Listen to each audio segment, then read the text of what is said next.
நிறைய பேர் அவங்களுக்கு அல்சர் பிரச்சனை இருக்குன்னு அவங்களாவே நினைச்சிட்டு பல வருடங்களாக ஒமிப்ரசோல், பேண்டாப்ரசோல், ரானிடிடின் போன்ற அல்சருக்கான மருந்து கடைகள்ல வாங்கி அவங்களாவே சாப்பிட்டுட்டு இருக்காங்க.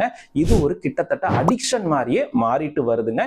இதனால என்னெல்லாம் நடக்குது அப்படின்னாங்க, ஃபர்ஸ்ட் நம்ம உணவுல இருந்து நமக்கு கிடைக்க வேண்டிய கால்சியம் முறையா உறிஞ்சி எடுக்கப்படாதுங்க. ஆனாலும் கால்சியம் தேவை அப்படின்றதுனால இவங்களுடைய உடம்புல இருக்கக்கூடிய பாராதார்மோன் அப்படின்ற ஹார்மோன் அதிக அளவு உற்பத்தி அது எலும்புல இருந்து அதிக அளவு கால்சியத்தை உறிஞ்சி எடுக்கும். இதனால எலும்புகளினுடைய உறுதித்தன்மை குறைந்து போய் எலும்பு புரை நோய் ஏற்படலாங்க.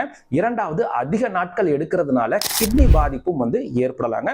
மூன்றாவது, இவங்களுக்கு அதிக உடல் சோர்வு ஏற்படும். கை கால் அப்பப்ப மரத்து போற மாதிரி இருக்கும். இது ஏன் அப்படின்னாங்க, இந்த ஒமிப்ரசோல் வகையான மாத்திரைகள் எடுக்கிறதுனால வைட்டமின் B12 மற்றும் மெக்னீசியம் ப்ராப்பரா அப்சார்ப்ஷன் ஆகாது. இந்த சத்துகள் குறைவா இருக்கிறதுனால இந்த கை கால் குடைச்சல் இல்ல கை கால் மரத்து போகக்கூடிய பிரச்சனையும் ஏற்படுது.